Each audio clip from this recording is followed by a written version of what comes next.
Bonjour ou bonsoir.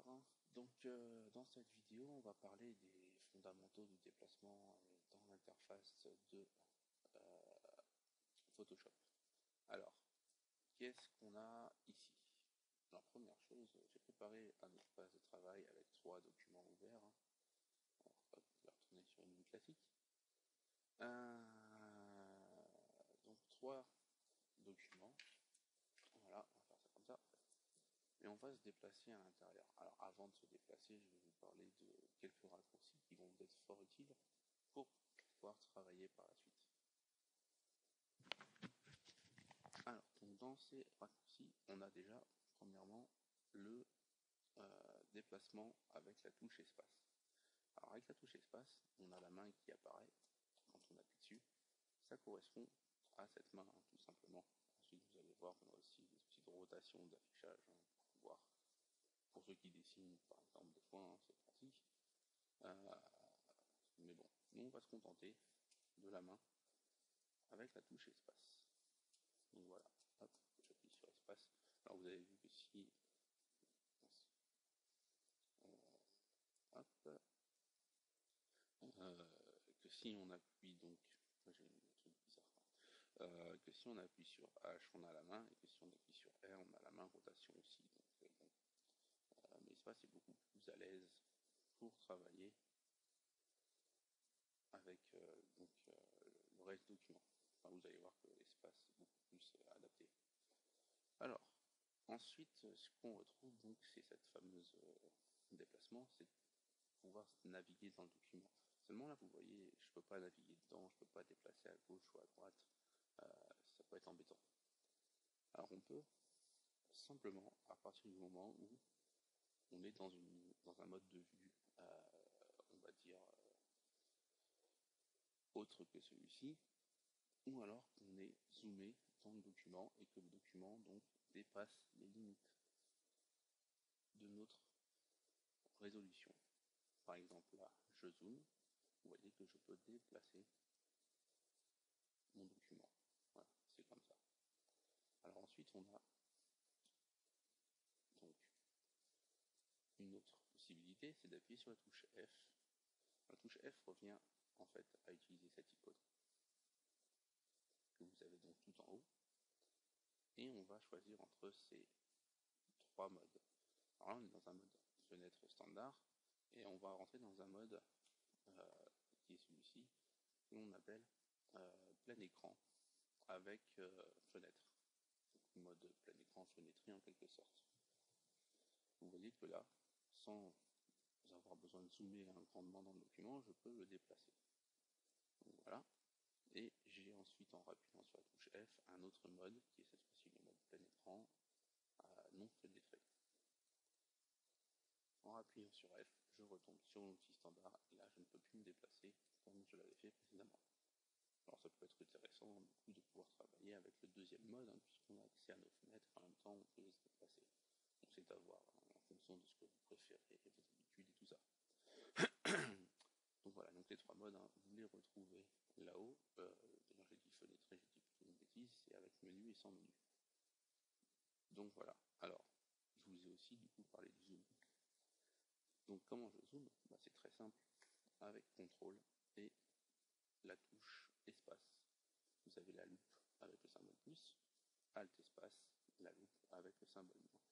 Si toutefois vous voulez appuyer sur CTRL pour zoomer et en même temps rajouter simplement un troisième doigt pour appuyer sur Alt et dézoomer, vous pouvez, c'est tout à fait possible, il n'y a pas de bug. Voilà. Hop, je reviens en mode standard. Alors dans le mode standard, il y a un truc qui est assez intéressant, c'est les onglets de navigation entre les différents documents que l'on a ici. Voilà, alors ces trois modes, ces trois onglets correspondent donc à mes trois documents. Vous remarquerez que quand je change donc d'affichage, ils ne sont plus disponibles à l'écran. Alors, au lieu de vous embêter à revenir sur le mode standard pour changer de document et rechanger de vue, vous pouvez simplement utiliser le raccourci CTRL-Tab qui vous fait donc changer, permuter entre les différents documents. C'est plutôt sympa. ça fonctionne aussi dans ce mode de vue là. Voilà. Autre chose, il est possible que vous désirez comparer, ou plutôt mettre côte à côte différents documents. Vous pouvez le faire en utilisant donc cette icône avec les différentes dispositions qui sont mises à votre disposition. On a fait beaucoup de dispositions. Et par exemple, on peut avoir deux documents côte à côte, trois documents mis côte à côte avec une vue fractionnée plutôt. Et bon, après, ça se comporte comme des fenêtres normales, hein, donc vous pouvez vous déplacer à l'intérieur et ainsi de suite. Donc voilà. Concernant donc cette fois-ci toujours pareil l'interface, vous avez remarqué donc on a des tas de fenêtres flottantes, hein, comme je vous ai pu parler dans la première vidéo. Là on va regarder au niveau de ces petites icônes qu'on a à droite, où il y a marqué par exemple print qui est indispensable. Alors par exemple print, c'est un mode que j'ai créé pour afficher simplement mes calques avec les options de caractères et de paragraphes, afin d'éviter d'avoir tout le temps à aller ouvrir ma fenêtre et chercher caractère ou paragraphe en bas. Par défaut, vous êtes sur indispensable, et le mode indispensable affiche tout simplement les dernières fenêtres que vous aviez à l'écran la dernière fois que vous avez utilisé Photoshop. À côté d'indispensable, vous avez une petite flèche qui vous montre toutes les possibilités préétablies, on va dire, par Adobe pour donc le mode d'affichage. Par exemple en photographie, vous voyez qu'on retrouve les calques de réglage et l'histogramme, navigation, information. Donc voilà, c'est tout ce qu'on peut retrouver. On retrouvera aussi donc les couches, les tracés, et c'est à peu près tout. Bon, il y a aussi les scripts, ce genre de choses. On peut le voir ici. Donc voilà, c'est à peu près ce qu'on utilise plus souvent en matière de fenêtres quand on utilise quand on fait plutôt Photoshop pour de la photographie, et quand on fait pour du print par exemple, on utilise ça, et puis après on peut utiliser ce qu'on veut. Alors, par exemple print, je vous ai dit que je l'avais créé moi-même, donc comment on fait pour créer, c'est tout simple.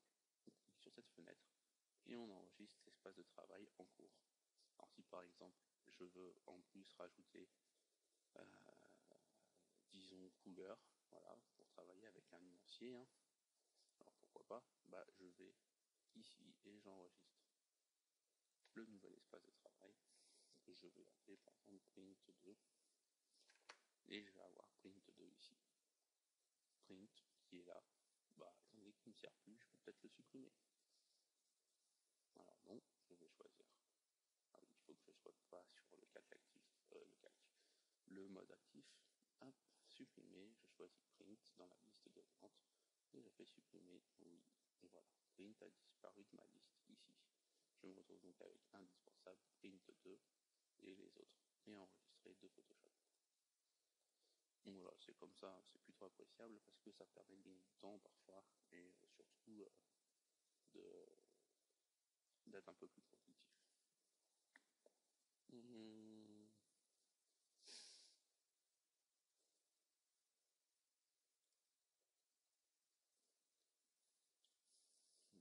Donc j'ai parlé de tabulation, de la touche F, du zoom, de la barre espace pour ces fondamentaux, au niveau de la base d'utilisation de Photoshop, hein, au niveau du déplacement dans les documents, je pense que c'est à peu près tout ce qu'il y avait à savoir. Donc écoutez, je vous dis à la prochaine. Alors bon entraînement et à plus. Allez, ciao.